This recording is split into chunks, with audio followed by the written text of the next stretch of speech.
Radio. It's 5 in the morning. It's still dark outside. I walk out of the house and Sudha follows me to hand me the water bottle. I have asked her many times to not wake up so early. She wouldn't listen though. I bid her farewell and then walk towards the school grounds. The local school leases its ground for parking during nights. All the auto rickshaw drivers park their respective vehicles at the school grounds only. The guard at the school gates, Hari, is now a friend. I stop to exchange a few words with him and then he opens the gate. I find my auto. It's always in the same spot. And then leave for another exciting day ahead. My day begins by going towards the Old Delhi railway station. That is where to I'm headed right now. Never in the last 20 years have I reached the Old Delhi railway station. Somehow I always find a passenger on the way.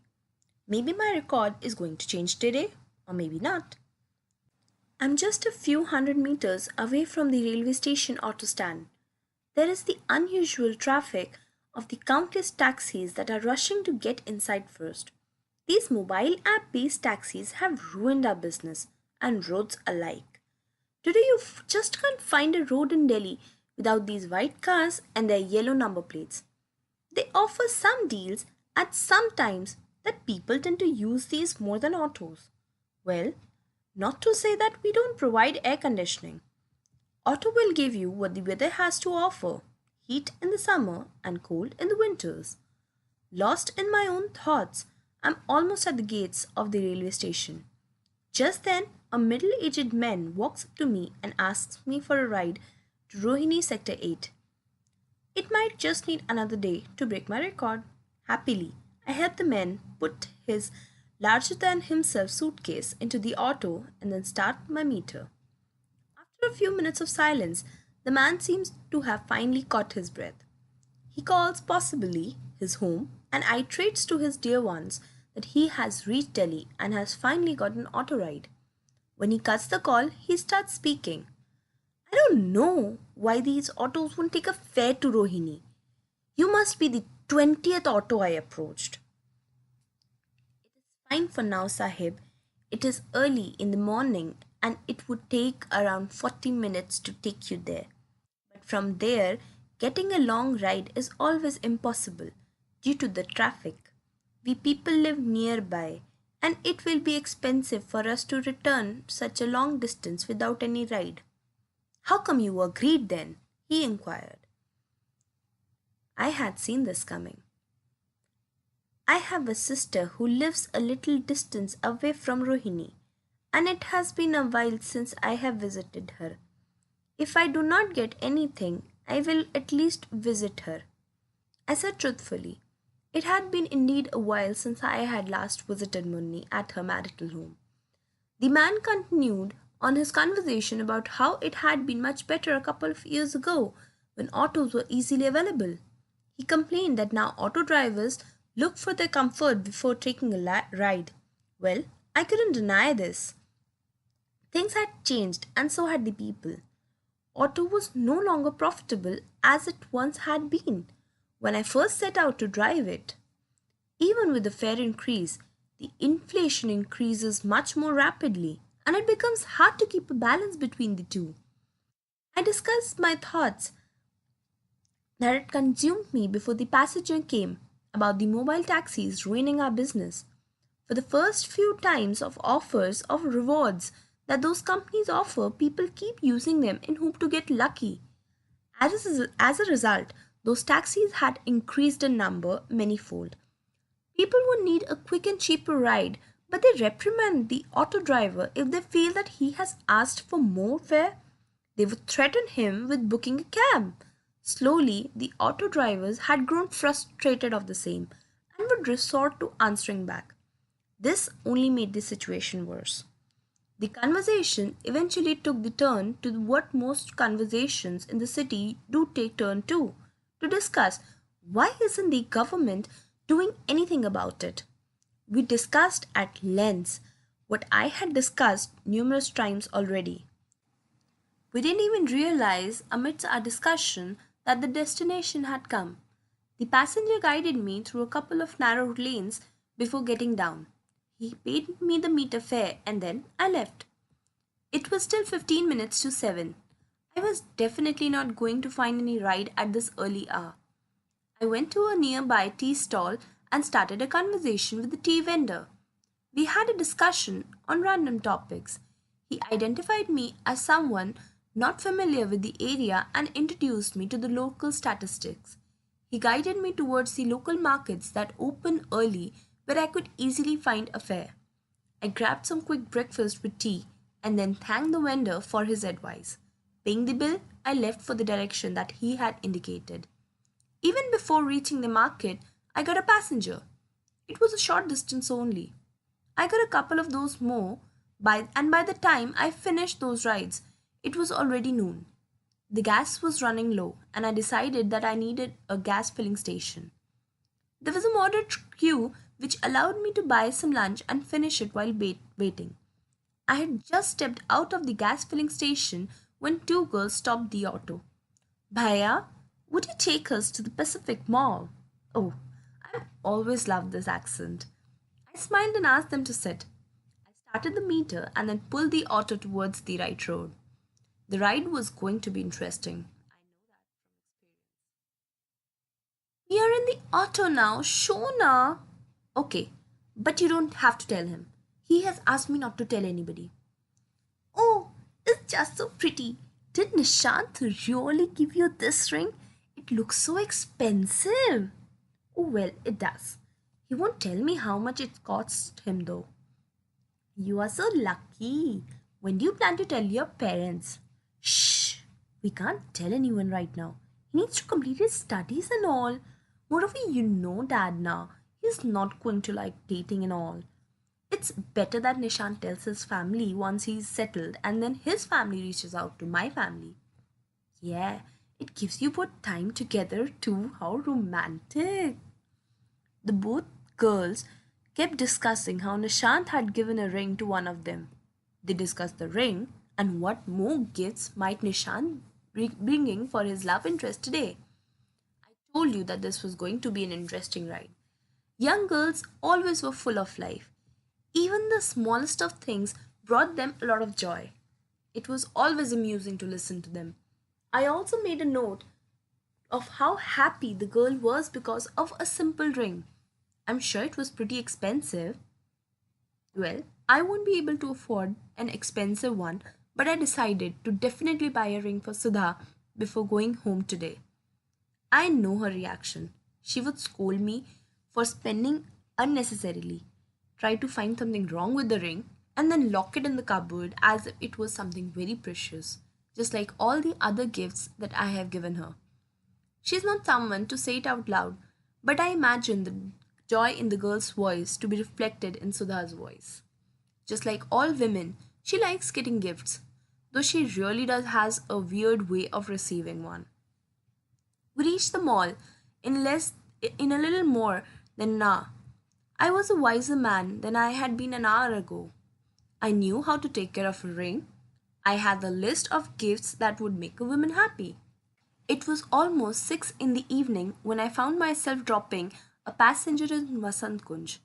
It had been a good day with a few good earning rides. I had also bought a ring for Sudha.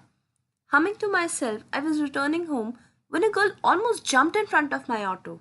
Thankfully, the auto was not at speed and I just stopped in time. The girl was unhurt. Bhaiya ji, I really need to reach Parparganj. Please don't say no.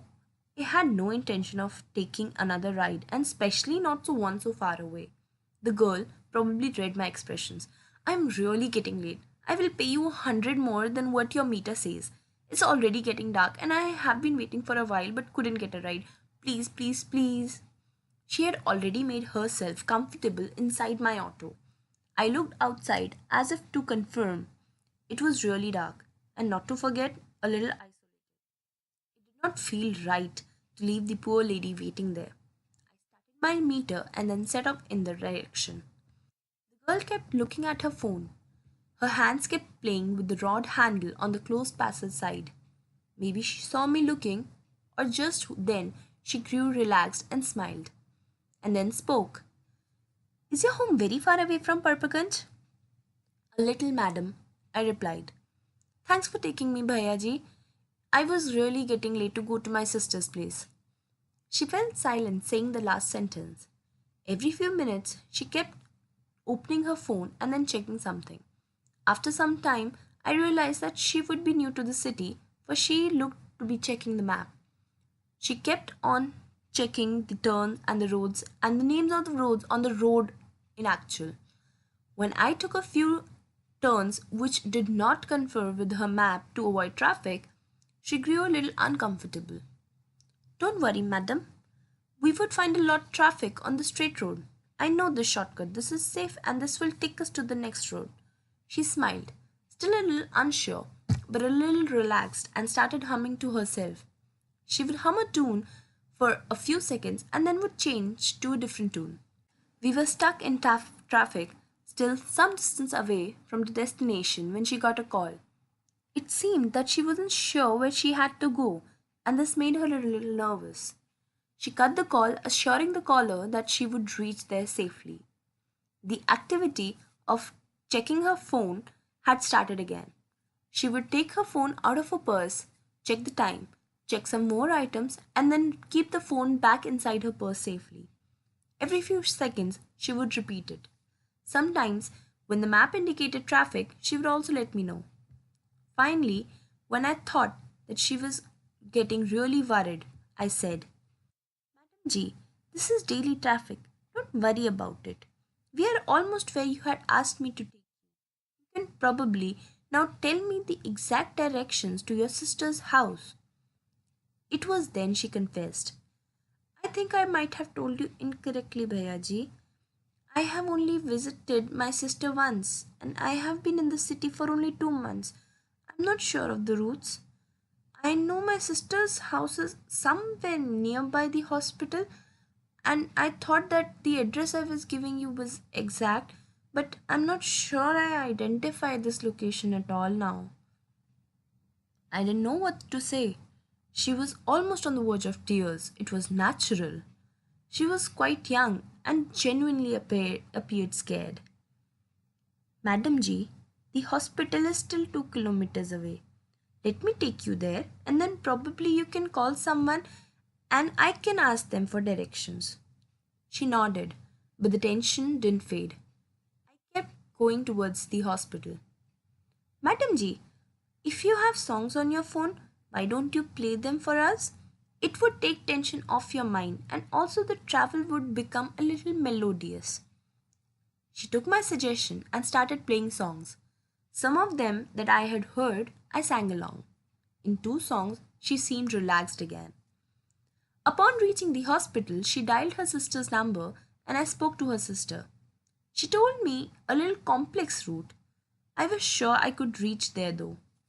It would take some 20 minutes, for there were 2 roads on the way that were half closed for maintenance. The girl was happy and assured now. She kept the songs playing. Bhayaji, I find it a little amusing that you are such a big fan of songs and you don't have a radio. Usually, all the autos that I have traveled by have a radio which plays songs at a very loud volume. She chuckled. I didn't want to offend her and hoped that she wouldn't get offended. Madam G, I don't need a radio. I have so many passengers during the day who talk to me and share their stories. The passengers who do not talk to me, well, they talk their lessons to each other and in turn they give me a lot of wisdom. You would not believe that in today itself I have visited Prayagraj, heard first-hand accounts of the Republic Day functions in 2 different schools, understood a new way the government could adopt to regulate traffic, heard updates on the new government policies, visited a new shop in Rohini, witnessed new budding love, got a list of gifts I could take for my wife, witnessed a mother's unconditional love for her children, and now helping you to find your sister. She listened to this very intently and was silent for a couple of seconds. So, we are your radios, she said and laughed. I laughed along. In another few minutes, we were finally in front of the desired building, and the girl identified it as well. I asked the madam to call her sister and or some other relative downstairs. She did so. Her sister came down after a few minutes. The lady had already paid her bill during the wait, her sister, and she thanked me and then they left. I turned the auto and started to the way that would take me home. I would be late tonight. It would be difficult to maybe get a parking spot in the school as well. Sudha would also be waiting for me. Maybe I could take her shopping tomorrow. That ought to cheer her mood. Or maybe, if the space is full in school, Hari could watch over the auto if I park it in front of the school gates. With all the thoughts in my mind, I happily go towards home.